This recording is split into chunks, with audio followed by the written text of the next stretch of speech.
Hello all. In the previous classes, we have learned about some of the casting methods, and we begin with the sun casting method and then went on to see the different forms of casting methods. On continuing with that, we can now move on to the expandable mold and expandable pattern casting. So in this method, we will be learning about evaporative pattern casting as well as investment casting. So what make these two methods different from the previous ones? So in the previous methods, we have seen that the pattern was reusable. That is, once the pattern was made of metal or other alloys, it was reusable for n number of producing n number of products or using n number of times. However, in these cases, the expandable mold and expandable pattern casting, we have to produce the patterns as well as mold each time when we are using this method to produce a product or a casting. Hence, each time the pattern as well as the mold will be destroyed or it will be consumed, and as a result, in order to produce n number of products, we have to make n number of molds as well as n number of patterns. That is, a pattern or a mold can be used only one time. This is the major difference between the expandable mold and expandable pattern casting with the previous methods we have seen. So in this section, we will be learning about the evaporative pattern casting as well as the investment casting. The first method is the evaporative pattern casting. So it is also known as an lost form process. In this method, the pattern is made up of a polymer known as polystyrene commonly, and this pattern will evaporate when the molten metal is poured into the cavity. This is the basic working of evaporative pattern casting.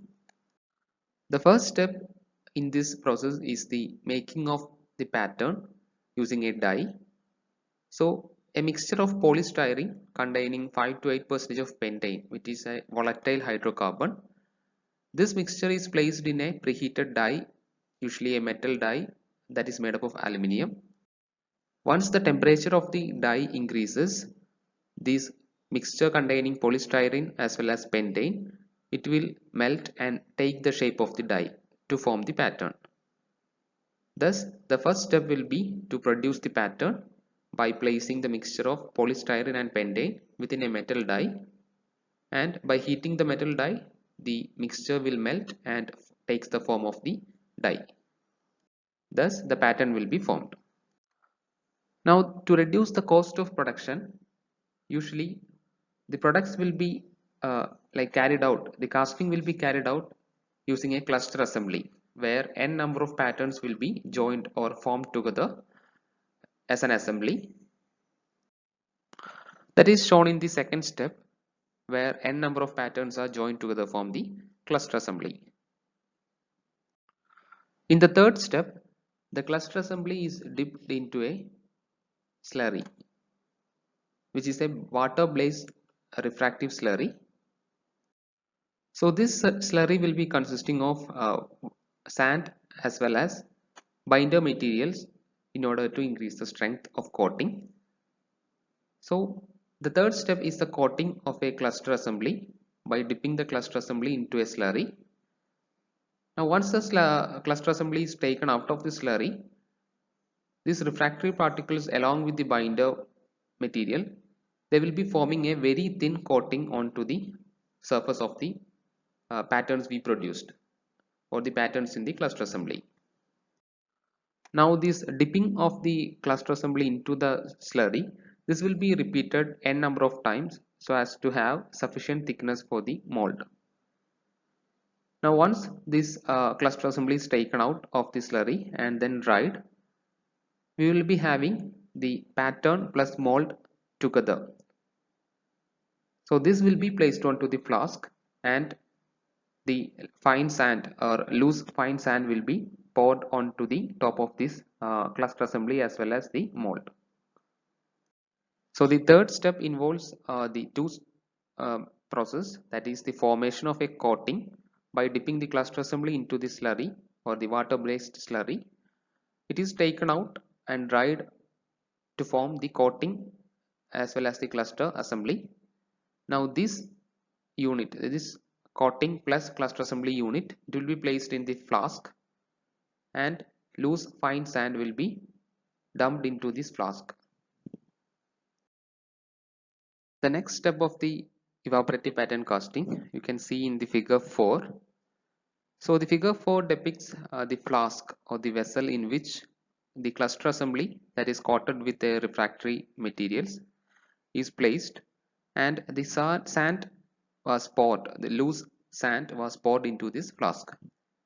Now in the fourth step, this sand will be compacted without removing the pattern. In sand casting and all, we saw that once the sand was compacted, the pattern would have been removed.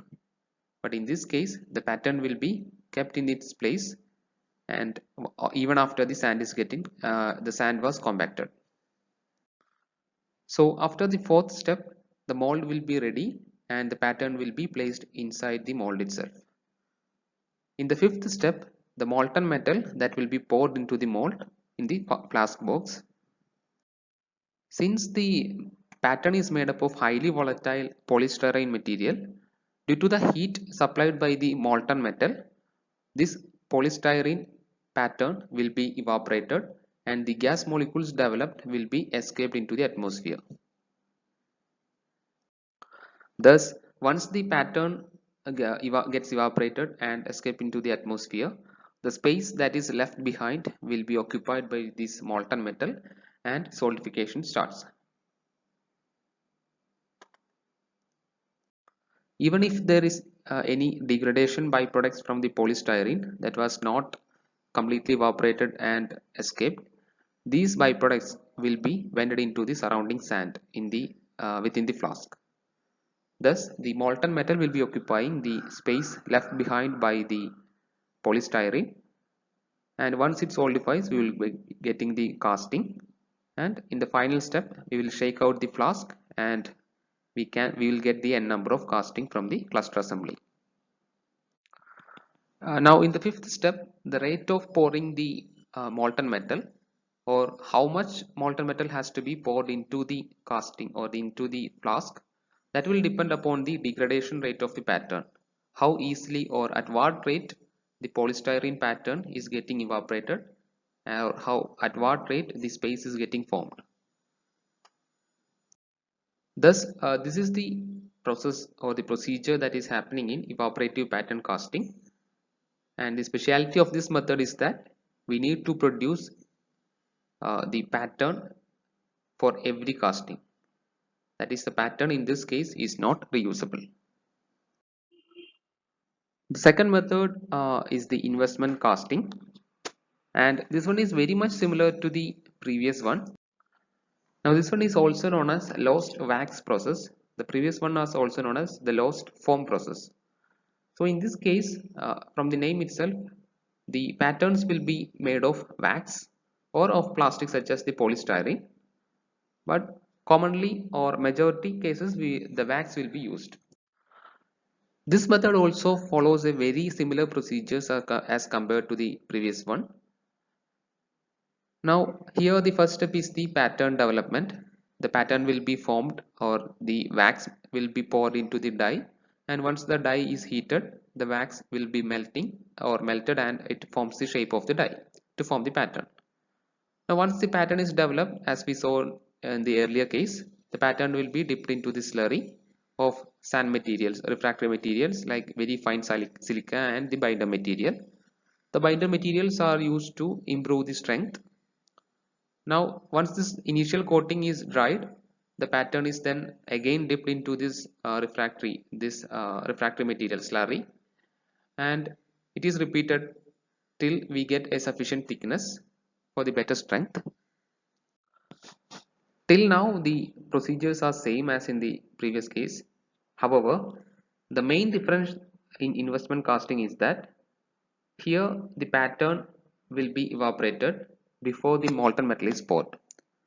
That is, once the coating around the pattern is formed and dried, and once the full strength of the coating is obtained, the wax pattern will be melted away by providing heat to 90 degrees Celsius to 175 degrees Celsius depending upon the requirements.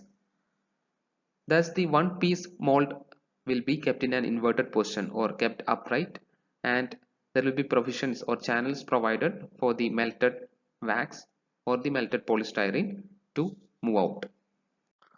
So as the pattern, the wax pattern gets melted, the space will be left behind.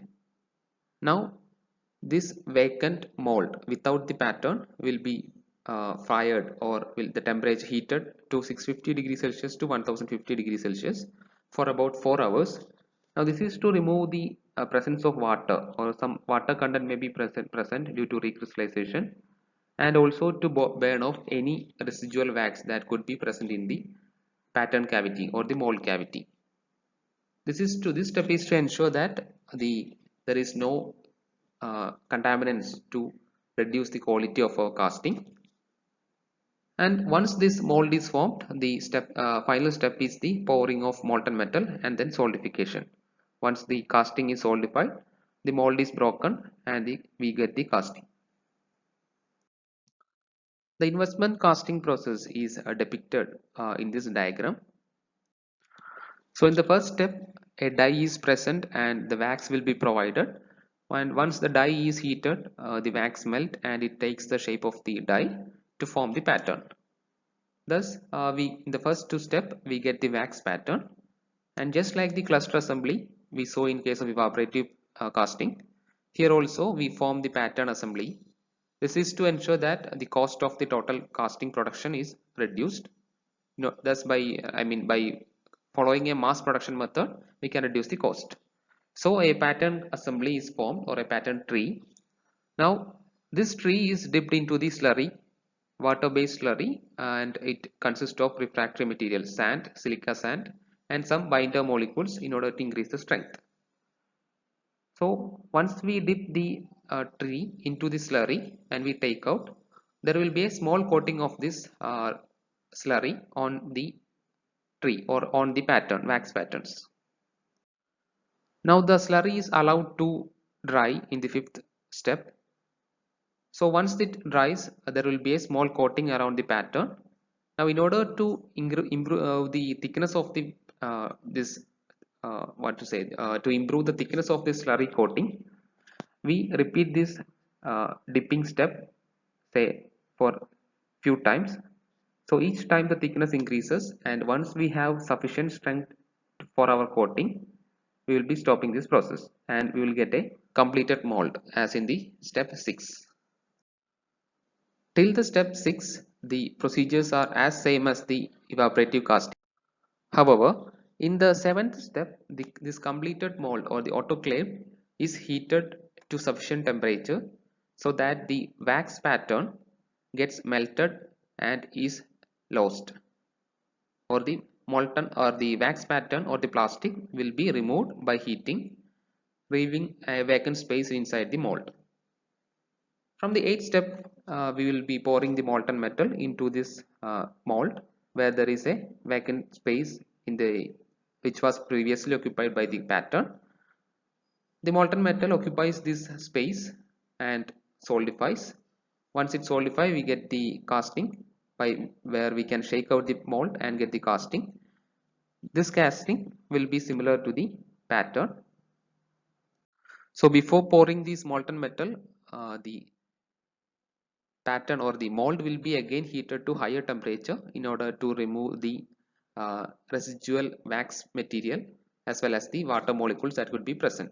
This is to ensure that these materials does not act as contaminants while the molten metal solidifies.